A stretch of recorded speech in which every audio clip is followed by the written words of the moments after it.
Hi everyone, it's me Darlene. We are going to do a mystery block. I'm in the mood for that. I pulled out first three things I saw.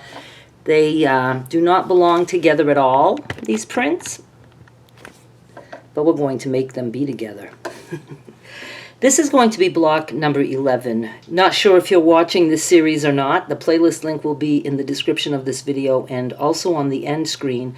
After block 10, I joined 4 blocks, 2 together, 2 together. So we can just start joining. I wanted to let you know how you can do that in case you want to get ahead of me and just make all kinds of blocks and start joining.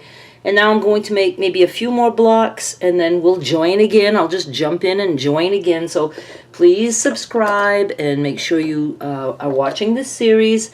It has been really fun for me. I like it very much. It's a relaxing video. And I use the same thumbnail so I don't have to go through all of that every time. So anyway, I'm enjoying it. Okay, we've been doing some stuff here with this cat print. And I have a salvage on there, but that's okay. I'm just going to leave it there. But I am going to press these two.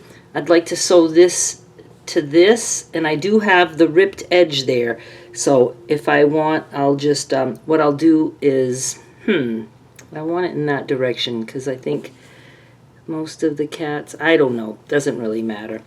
I'll trim that and we'll get this to a certain size.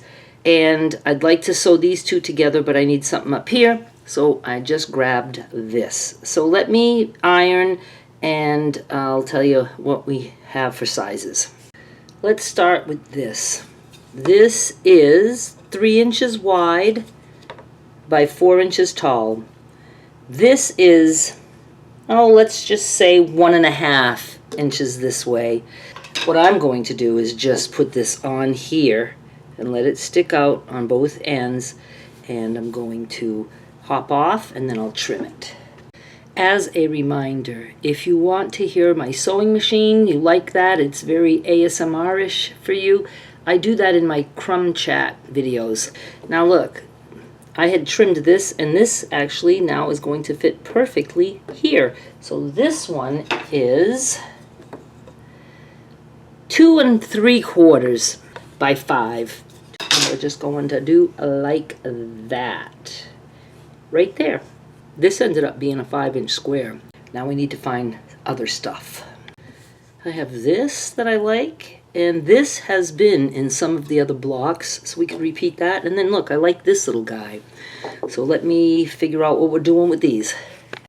I think I like this on top of this. This is, just measured and I forget, 1.5 tall, and you need it to be at least 5 inches, a little bit more than 5 inches. Go with 5.5.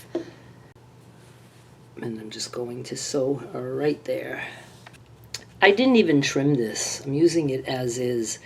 It's about 5. I would like it to be a little bit wider, but I'm going with it. 5 by, mine is just a little bit shy of 3, but we're just going to go and say 3. So 5 by 3, and I'm going to just put it at the end of this. Kind of just like it, like that, right there. I'm going to turn it like that. I feel like no matter how I put this, it's crooked for you. I don't know how to move my camera. Anyway, not a big deal, I guess.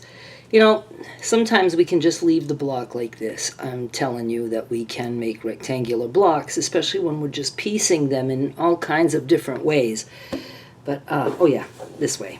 I do have a directional print here, so I need to pay attention to that when I'm putting it in whatever pieces that we're putting together. I'm going to try to make a quilt top, and then we're going to continue with other blocks and stuff, and I just want to keep doing this series. I don't know if they'll all be mystery quilt blocks, but I'm going to have fun with it. Let's put something on one side just because I don't want to be done yet. So let me find something. I just want to show you stuff like this. Sometimes I buy squares online. These were 4-inch squares. This measures 3.5 at best. I just wanted to show you that we don't always get good stuff. So I'm going to put that here somewhere, and then I have this, I cut a fabric panel Right now I can't even tell you what the picture was. Oh, I think it was a very weird cat. And I'm going to find something here. You know, I'm going to just like decide what part do I want. I don't hate that part. I'm not thrilled about this part. It's just not bright enough. I almost like this part with that green in there. I think that's wild and funky. Yeah, I think I like that. I like that very much.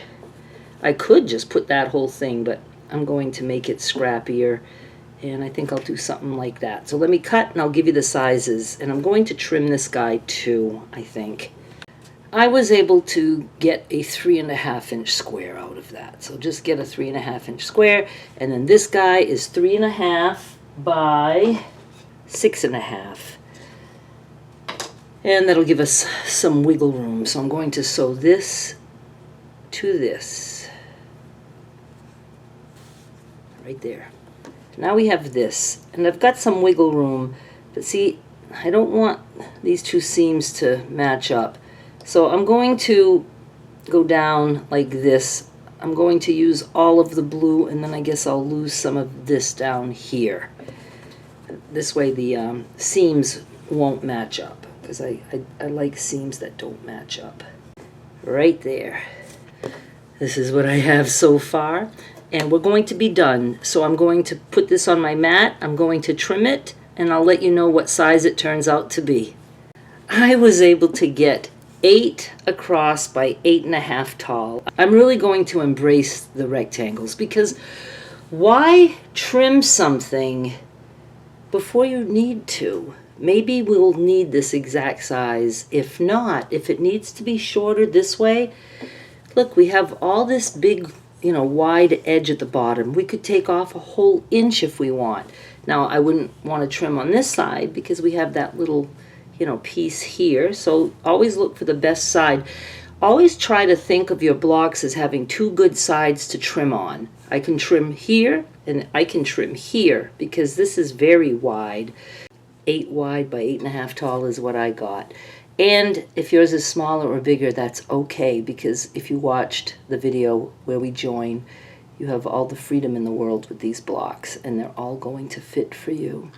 Thank you so much for watching. Please subscribe. Oh, run to go check out my scrap packs on eBay. I have the link directly to scrap packs in the description of this video. And there's a whole lot of other stuff there too. Check out my auctions while you're there. The link is in the description for that also. I appreciate it very much, and I'll be back with more soon. Bye!